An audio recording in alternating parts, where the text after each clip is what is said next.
Salut les bracaillons, aujourd'hui une petite vidéo un peu extérieure. On a une jolie petite piscine là chez un ami et puis il a tout ce système là qui est un petit peu caché par une bâche et puis on va passer à quelque chose d'un peu plus sérieux. Donc on va réaliser une face à 2 vantaux avec un petit toit pour finir tout ça, que ça soit hors d'eau et puis que ça soit un peu propre.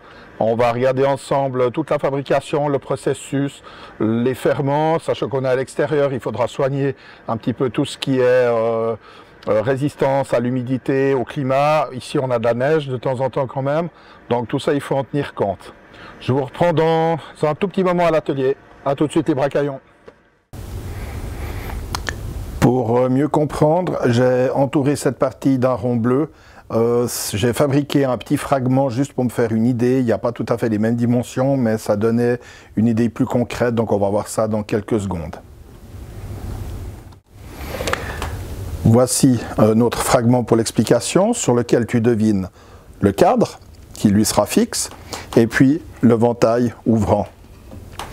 Ce qui est intéressant, ça se situe ici. C'est que d'habitude, tu as l'habitude d'avoir des montants qui filent de bas en haut et d'avoir les traverses entre montants.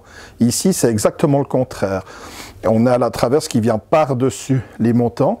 On appelle ceci une traverse à chapeau. Et pourquoi ce cas de figure? Eh bien, parce que pour tout ce qui est volet ou des choses qui sont soumises à des fortes contraintes climatiques, eh bien, tu vois, si l'eau vient là, si elle entre sur quelque chose en bois de boue, elle va attaquer plus facilement le bois. Si là, elle arrive sur quelque chose en bois de fil, eh ben, l'eau va moins facilement pénétrer et on aura un assemblage qui va durer beaucoup plus longtemps.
Autre chose dont tu dois faire attention au traçage, je t'ai expliqué au départ que j'avais utilisé des bois que tu trouves en grande surface de bricolage. Et puis, c'est pas toujours un bois de première qualité. Alors, tu n'auras pas de problème mécanique, mais par contre, tu peux avoir des problèmes esthétiques. Et là, tu vois ce problème-là. Si tu établis correctement tes bois, eh ben, ça, tu le mets sur l'extérieur parce que il sera mangé lors de la mise en bois ou de la feuillure, appelle ça comme tu veux. Donc, bien réfléchir à ce genre de truc parce que là, c'est un défaut que tu peux éliminer rien qu'en tournant correctement ton bois. Et puis après, tu fais ta mise en bois, t'as battu et puis ça disparaît. Voilà un petit truc.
Une fois que tu as fait tous tes assemblages, tu vérifies que tu es passé partout, donc entre les montants, au bout des traverses, sous la traverse à chapeau, et puis que tu as préparé tes dominos, on va procéder à un petit montage à sec, c'est-à-dire sans colle pour s'assurer que tout fonctionne bien.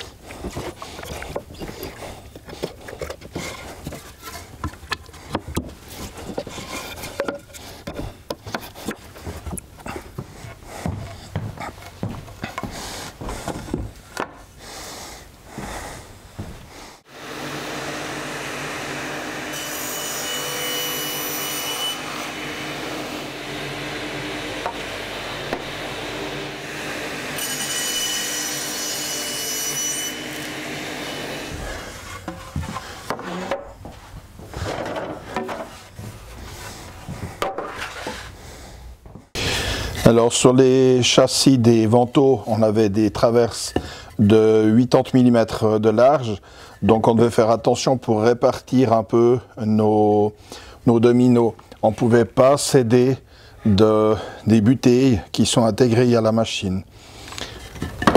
Sur le cadre, en revanche, on peut céder des butées. Donc on le voit.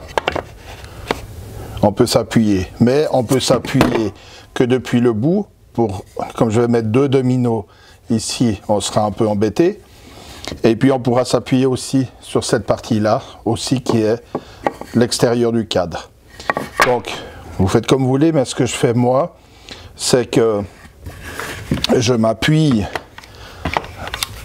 avec la première butée à l'intérieur, ça me donne une position, ici, je fais mon petit trait, et ensuite, avec mon trusquin, je le reprends en le réglant, et puis ça me donne mon deuxième trait.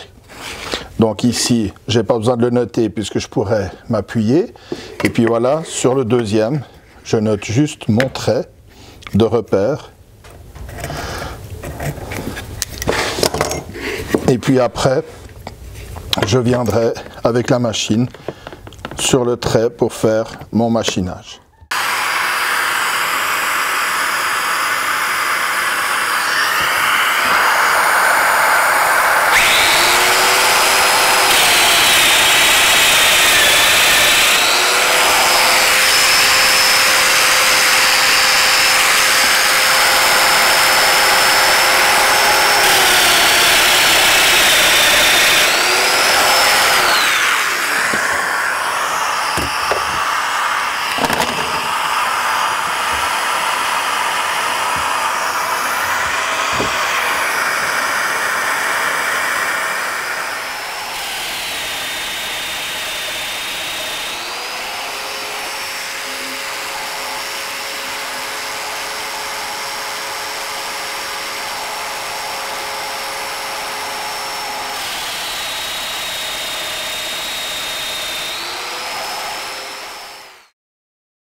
Voilà, on a terminé nos assemblages dominos.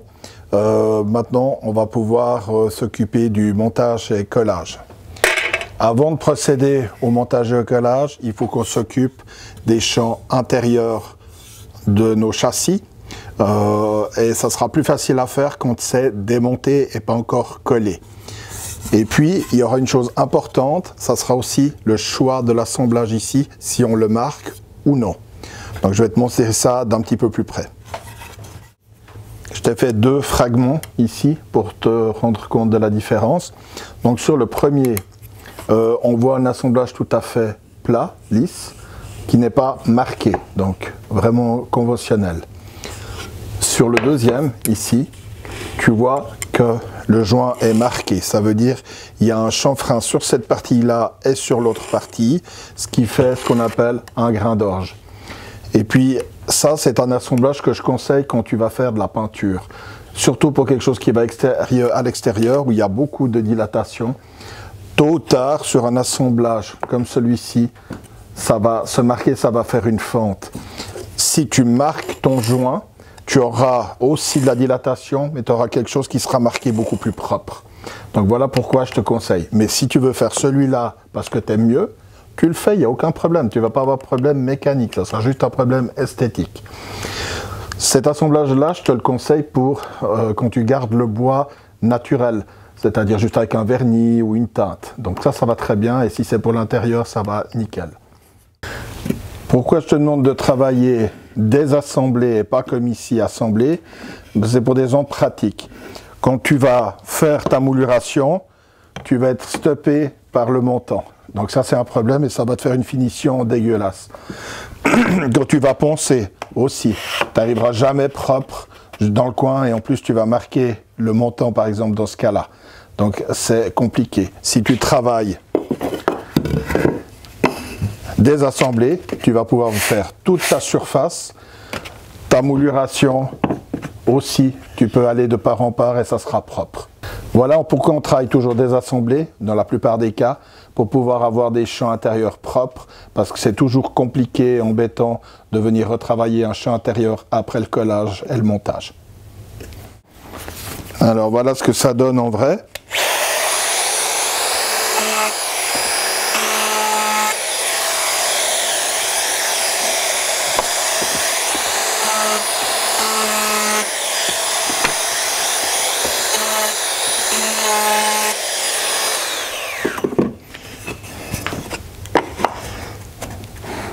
Voilà, tu as quelque chose de tout à fait propre. Hein, ton angle ici, il est nickel. Tu as un vrai petit onglet, c'est propre, pas de souci. Tu auras même pu poncer ces parties-là et tu as quelque chose de vraiment bien fini. Au contraire, si tu viens là-dessus, je vais travailler de l'autre côté. Même assemblage.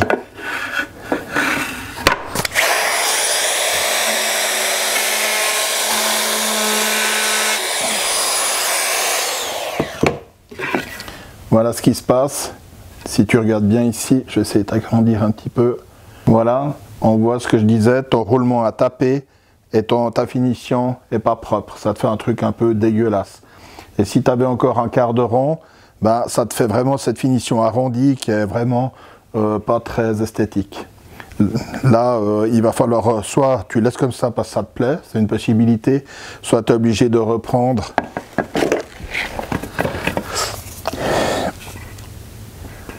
Soit tu es obligé de reprendre avec le ciseau, et puis ça, c'est chiant et t'es jamais propre. Voilà, on est prêt avec notre cadre, ou presque. Il nous reste donc, comme je l'ai expliqué avant, à chanfreiner les arêtes, poncer les champs intérieurs, et juste avant, je vais rajouter quelque chose, c'est, comme tu le vois ici, je vais rajouter une vis d'assemblage cachée, donc c'est de la marque Craig, que j'ai réalisé avec le Craig Jigmaster System, je crois que tout le monde le connaît. Je mets un lien en description pour ceux qui ne connaissent pas, qui ramènera vers une vidéo explicative. Pourquoi je fais ça? Ben, simplement parce que pour le collage de mon cadre, qui est de grande dimension, je n'ai pas de serre-joint suffisamment long et en suffisance pour le coller complètement au serre-joint. Donc ça, cette vis-là, elle va simplement remplacer mes serre-joints.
Et voilà, le cadre est collé, les angles sont nettoyés, la colle enlevée.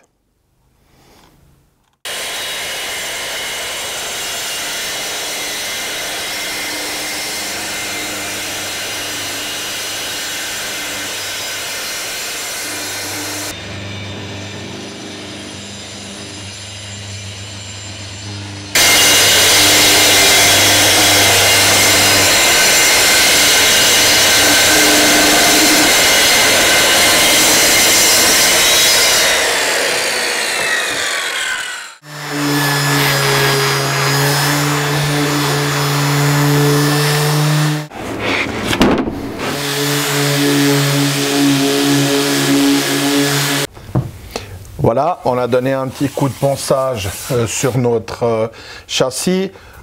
Nos champs intérieurs, on les avait préparés avant, donc on est bien. Puis arrivé à ce stade, peut-être que vous vous dites, bah, il est sympa le grand, mais il n'y a pas de contrefiche. C'est vrai que d'habitude sur ce genre de châssis, on met une contrefiche pour maintenir l'équerrage. Sur cette fabrication, j'ai orienté différemment. Sur une si petite largeur, les assemblages sont suffisamment solides pour ne se passer de contrefiche, mais en plus, on va venir doubler le châssis avec notre panneau extérieur. Et c'est ce panneau extérieur qui sera collé et cloué, qui fera office de contrefiche ou contreventement pour maintenir notre équerrage. Et c'est là où il y a un des points qui est super important. Et puis, on va le voir juste un peu plus en détail de ce côté dans 2 secondes. On va passer maintenant à la fixation de notre panneau de contreventement. On va le coller et le clouer, comme j'ai précisé tout à l'heure. 2-3 petits points. Pour la fixation, c'est vraiment important d'aligner notre panneau sur le grand côté. Ça va vraiment donner, on va se mettre vraiment à fleur. Vous pouvez vous aider d'une cale. Et on va commencer par le clouer sur cette partie. Ça nous donnera notre ligne de référence. 2 façons de faire les choses. Avec le trusquin métallique, qui est super pratique. Tu mets tes 20 sur la réglette et tu traces. Si tu n'as pas de trusquin, tu fais avec ton double mètre. Tu viens de placer, tu tiens fort ici, si tu as 1 mm de différence, ça ne va rien changer. Et tu traces, tu vois, ça vient la même chose.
On va attaquer maintenant la mise en bois sur notre guichet. La mise en bois va s'exécuter sur tout le pourtour de notre guichet. Et c'est ce qui va lui permettre de venir s'inscrire dans le cadre. Voici ce qu'on appelle les hachures conventionnelles qui définissent notre battu. Donc on voit où le bois va être enlevé et les valeurs qui correspondent à cette mise en bois. Dans un atelier professionnel, on se servirait d'une couronne abattue. Vous voyez que c'est quelque chose d'assez gros. Ça fait 130 mm de diamètre. Et puis ça permet de faire une seule passe. Et c'est très rapide. Il n'y a pas seulement la rapidité qui compte, mais c'est aussi la qualité du machinage et l'état de surface qu'on va ressortir avec l'utilisation. Comme mes vidéos s'adressent au plus grand nombre et qu'on n'a pas tous des machines professionnelles, on va le faire à la défonceuse sous table avec une fraise déjà d'un bon diamètre et d'une grande longueur. Évidemment, on va faire ça en plusieurs passes, probablement au nombre de 3 passes. Ici, on a mis une fraise de 18 mm et j'ai mis une bague avec une ouverture de 20 mm, ce qui laisse suffisamment de jeu. On voit, j'ai réalisé ces trois-là avec l'imprimante 3D, ce qui est assez pratique. Et puis celle-ci, elle est en bois croisé ou contreplaqué. Donc c'est toujours important d'avoir le maximum de l'espace fermé ici. Ce qui est important aussi quand tu commences à t'attaquer un peu à du gros, mais pas seulement, aussi pour d'autres machinages, c'est d'avoir une pièce d'essai. Ne pas commencer tout de suite sur ta pièce, parce qu'il faut voir si tu es bien réglé, comment le bois réagit, si tu peux prendre un peu plus que prévu, bref, tout ça, ça se fait avec la pièce d'essai.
Alors on va procéder au défonçage du gond.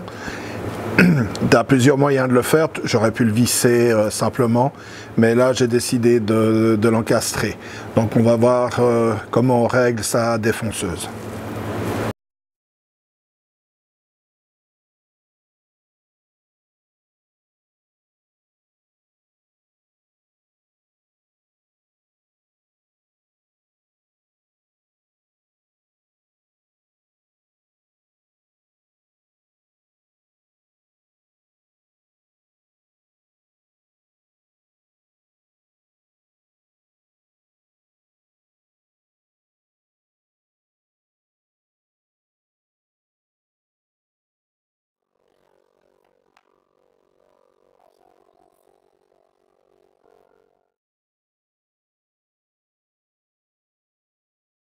On va procéder au défonçage de la plaque.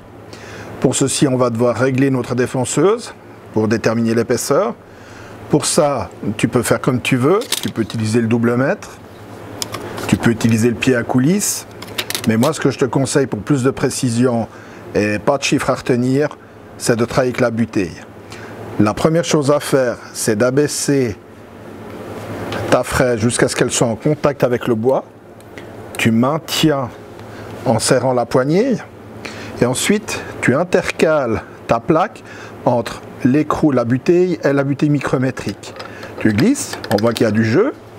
Ensuite, pour faire serrer ta butée, il faut la dévisser, c'est le contraire.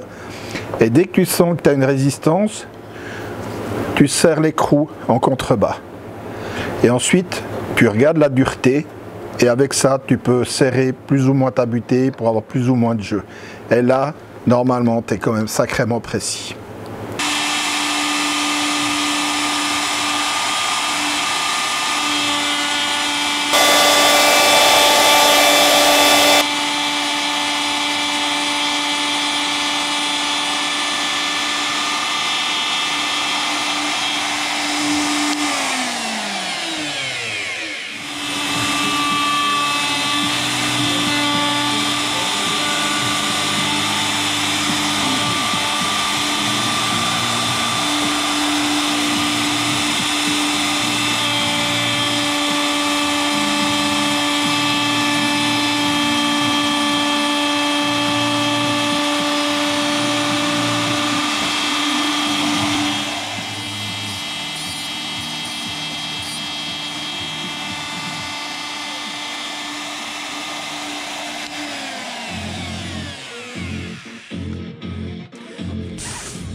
Juste un petit détail, ce qui est important, j'ai réalisé tout l'imaginage à la suite. Une fois que la défonceuse est réglée, eh ben on fait les 4 passes chaque fois. Ça évite de régler, dérégler, de ne pas être à la même épaisseur, etc. Là au moins on est nickel partout et puis c'est propre.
On va procéder au ferrage de nos vantaux.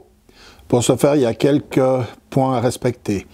Un, vous l'avez vu précédemment, on a mis des petites cales de couleur jaune scotchées à l'intérieur du cadre.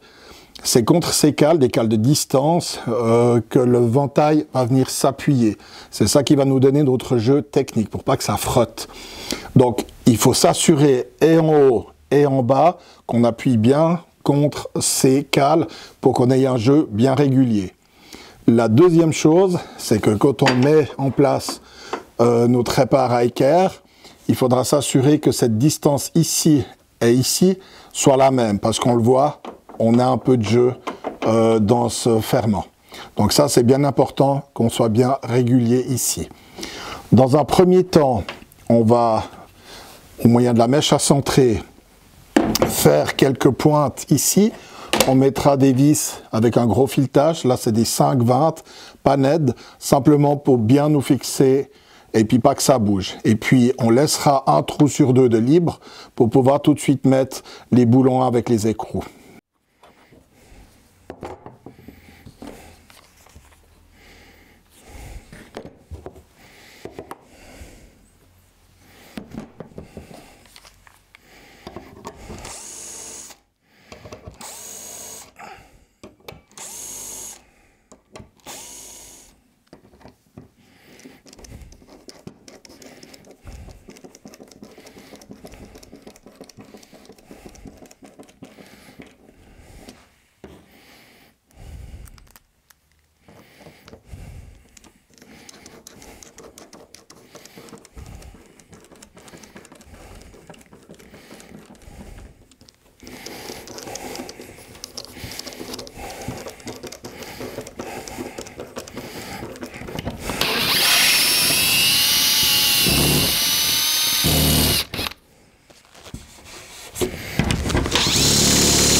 Which one? It's Funk Soul Brother. Check it out. Sing it. I don't know which one. Right about now. The Funk Soul Brother. Check it out now. The Funk Soul Brother.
Voilà, on est au bout de cette première partie de vidéo, la partie consacrée à la fabrication d'ateliers. La deuxième partie que vous ne verrez pas parce qu'elle sera faite par la personne chez qui est destinée cette réalisation, ce sera la mise en peinture. Une fois que cette partie sera réalisée également, vous verrez la deuxième partie de vidéo, mais qui sera plutôt au printemps, et où on ira poser cette face là où elle est destinée. Donc je vous remercie de votre attention. Si vous avez des questions, j'y réponds volontiers, mettez tout ça en commentaire. Et en attendant, ciao les bracaillons, à bientôt pour de nouvelles aventures.